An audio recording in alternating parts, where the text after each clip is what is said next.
मित्रांनो, तर सध्या जास्तीत जास्त शेतकरी बांधवांची एकच डिमांड आहे की पीक विमा 2025 शेतकरी बांधवांच्या बँक खात्यामध्ये केव्हा जमा होणार आहे।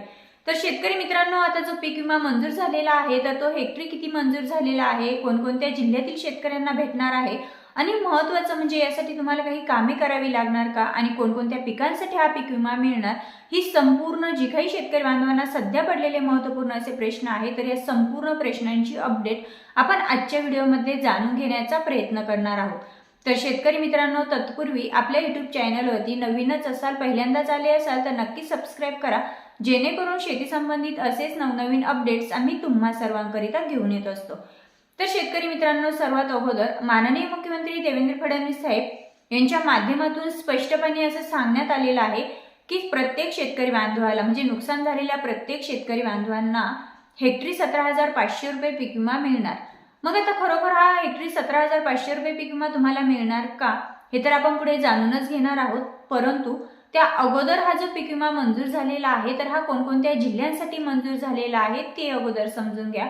तर शेतकरी मित्रांनो, जसं की 2025 मध्ये अतिवृष्टी झाली, पूर परिस्थिती निर्माण झाली आणि यामुळे संपूर्ण महाराष्ट्र राज्यातील शेतकरी बांधव हा हतबल झाला। संपूर्ण महाराष्ट्र राज्यातील शेतकरी बांधवांचं मोठ्या प्रमाणावरती नुकसान झालं आणि 15 डिसेंबर नंतर प्रत्येक जिल्ह्याची अंतिम पैसेवारी ही त्या जिल्ह्यातील जिल्हाधिकाऱ्यांच्या माध्यमातून काढली जाते आणि त्यानुसार तो जिल्हा पीक विम्यासाठी पात्र आहे की नाही हे ठरवलं जातं। मग आता सध्या चालू आहे जानेवारी महिना आणि 15 डिसेंबर नंतर प्रत्येक जिल्ह्याची जिल्हाधिकाऱ्यांच्या माध्यमातून अंतिम पैसेवारी काढण्यास सुरुवात झाली होती आणि आपण जर पाहिलं तर आतापर्यंत संपूर्ण जिल्ह्यांची अंतिम पैसेवारी काढूनही झालेली आहे। आणि आपण जर विचार केला तर महाराष्ट्र राज्यातील जवळपास सर्वच्या सर्व जिल्ह्यांमध्ये 1-2 जिल्हे वगळता संपूर्ण जिल्ह्यांमध्ये अंतिम पैसेवारी ही जिल्हाधिकाऱ्यांच्या माध्यमातून जी काढण्यात आलेली आहे ती प्रत्येक जिल्ह्याची अंतिम पैसेवारी 50 पैसेच्या आत आलेली आहे। आता ज्या जिल्ह्याची अंतिम पैसेवारी 50 पैसेच्या आत येते तर तो प्रत्येक जिल्हा हा पीक विम्यासाठी पात्र ठरलेला असतो, म्हणजेच एकंदरीत त्या जिल्ह्याला पीक विमा मिळण्याचा मार्ग हा मोकळा झालेला असतो। मग आपण जर पाहिलं तर संपूर्ण महाराष्ट्र राज्यातील अनेक जिल्ह्यांमध्ये पीक विमा मिळण्याचा मार्ग हा मोकळा झालेला आहे, फक्त आणि फक्त पीक विमा वाटप होणं बाकी आहे। आता हा जो पीक विमा वाटप होणार आहे तर हा कोणकोणत्या पिकांसाठी होणार आहे, तर शेतकरी मित्रांनो यामध्ये कापूस असेल, सोयाबीन हे 2 मुख्य पिके आहेत, कापूस आणि सोयाबीन। त्यानंतर तूर असेल, मूग असेल, खरीपाची ज्वारी असेल, उडीद असेल, जे काही शेतकरी बांधवांची खरीपाची पिके आहेत त्या संपूर्ण पिकांचं नुकसान झालेलं आहे आणि ज्या शेतकरी बांधवांनी क्लेम केलेला आहे अशा शेतकरी बांधवांना तर पीक विमा मिळणारच आहे। परंतु आपण जर पाहिलं तर आता हा हेक्टरी किती मिळणार तेही आपण समजून घेणार आहोत। तर शेतकरी मित्रांनो, आता जो पीक विमा मिळण्याचा मार्ग आहे तर तो एकंदरीत मोकळा झालेला आहे, कारण प्रत्येक जिल्ह्याची अंतिम पैसेवारी ही 50 पैसेच्या आत आलेली आहे, म्हणजे प्रत्येक जिल्हा हा पीक विमा मिळण्यासाठी पात्र आहे। आता शेतकरी बांधवांचा महत्त्वाचा प्रश्न आहे की जसं की माननीय मुख्यमंत्री देवेंद्र फडणवीस साहेब यांच्या माध्यमातून सांगण्यात आलेलं आहे की शेतकरी बांधवांना हेक्टरी 17,500 रुपये हा पीक विमा दिला जाणार आहे।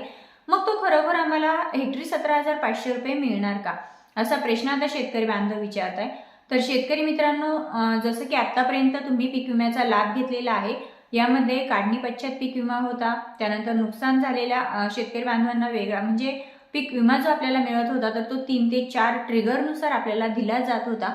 परंतु आज जर आपण पाहिलं म्हणजे 2025 मध्ये पीक विमा कंपन्यांच्या मार्फत जे काही ट्रिगर होते ते ट्रिगर हटवण्यात आलेले आहे आणि फक्त एकच ट्रिगर लागू करण्यात आलेला आहे, तो म्हणजे हंगामी प्रतिकूल परिस्थितीवरती। म्हणजे जे काही तुमचं नुकसान झालेलं आहे प्रत्येक शेतकरी बांधवाला आता काढणी पश्चात असेल, त्यानंतर अगोदर जे काही 2-3 ट्रिगर होते त्या ट्रिगरनुसार आपल्याला पीक विमा भेटत होता, म्हणजे या अगोदर 2 ते 3 टप्प्यांमध्ये शेतकरी बांधवांना पीक विमा दिला जात होता। परंतु आता फक्त आणि फक्त एकाच टप्प्यामध्ये शेतकरी बांधवांना पीक विमा हा दिला जाणार आहे। तो कोणत्या बेसिसवरती दिला जाणार आहे ते समजून घ्या। आता शेतकरी मित्रांनो, तुम्ही सपोज तुमचं गाव जे आहे तर त्या एका गावाचा विचार करूया। एका गावामध्ये तुम्ही शेजारील शेतकरी बांधव आहात आणि तुमच्या शेजारच्या शेतकरी बांधवाचं 50% नुकसान झालेलं आहे, त्याच्या शेजारच्या शेतकरी बांधवाचं 30% नुकसान झालेलं आहे आणि त्याच्या शेजारच्या शेतकरी बांधवाचं 70% नुकसान झालेलं आहे। मग आता शेतकरी बांधवांना असं वाटतं की 70% नुकसान झालेल्या शेतकरी बांधवाला असं वाटतंय की माझं जास्त नुकसान झालेलं आहे, मग मला जास्त पीक विमा मिळायला हवा। त्यानंतर 50% वाल्याला वाटतं की याच्यापेक्षा माझं थोडंसं कमी नुकसान झालेलं आहे, मग याच्यापेक्षा फक्त थोडेसेच पैसे मला कमी मिळतील. त्यानंतर 30% वाल्या शेतकरी बांधवाला असं वाटतं की यांच्यापेक्षा माझं नुकसान कमी झालेलं आहे, मग यांच्यापेक्षाही पैसे मला कमी भेटायला हवेत. म्हणजे एकंदरीत शेतकरी बांधवांची जी काही माइंडसेट आहे सध्याचा, तर तो असा आहे. परंतु शेतकरी मित्रांनो, तुम्हाला अशा पद्धतीने पीक विमा हा मिळणार नाहीये. कारण आता तुम्ही हे आठवा की ज्यावेळेस तुमच्या शेती पिकांचं नुकसान झालं, त्यावेळेस ज्यावेळेस क्लेम करण्यात आले किंवा मग तलाठी असतील, ग्रामसेवक यांच्या माध्यमातून जे काही नोंदणी घेण्यात आल्या की नुकसान किती झालेलं आहे, नुकसानीची जी आकडेवारी काढण्यात आली, त्यावेळेस प्रत्येक शेतकरी बांधवाच्या शेतामध्ये हे कोणीच गेलेलं नव्हतं.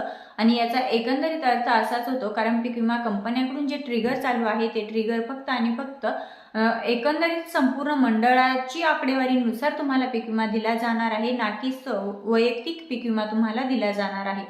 म्हणजेच प्रत्येक शेतकरी बांधवाला वैयक्तिक पीक विमा हा मिळणार नाहीये, तर तो पीक विमा हा सामूहिक पीक विमा मिळणार आहे. म्हणजे तुमच्या गावामध्ये जेवढे मंडळ असतील, त्यामध्ये 7 मंडळे असतील, 10 मंडळे असतील, 12ही असतील, 15ही असतील, तर या मंडळानुसार पीक विमा दिला जाणार आहे.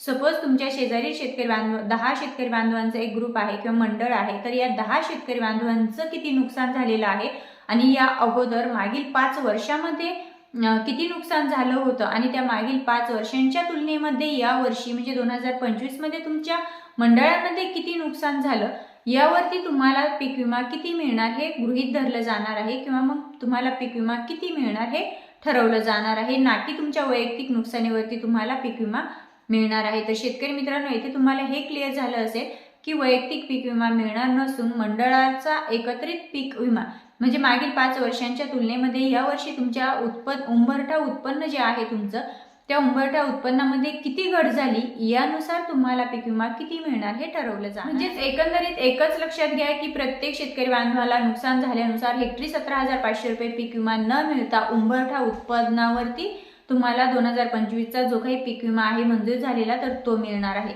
आता यामध्ये तुमचं ज्या कोणत्या पिकाचं नुकसान झालेलं असेल, कपाशी असेल, सोयाबीन असेल, कुठलंही पीक असू द्या, त्या प्रत्येक पिकासाठी पीक विमा हा मिळणार आहे. पण लवकरच शेतकरी बांधवांच्या बँक खात्यामध्ये पीक विम्याची रक्कम जमा केली जाईल, अशी माहिती कृषी विभागाकडून येत आहे. तर शेतकरी मित्रांनो, ही होती संपूर्ण पीक विमा 2025 बद्दलची सविस्तर, जे काही प्रश्न शेतकरी बांधवांना सध्याच्या स्थितीत पडलेले आहे त्याबद्दलची सविस्तर अपडेट. माहिती योग्य वाटल्यास आपल्या इतर शेतकरी बांधवांपर्यंत नक्की शेअर करा. पुन्हा भेटूया अशाच माहितीसोबत. तोपर्यंत जय हिंद, जय महाराष्ट्र.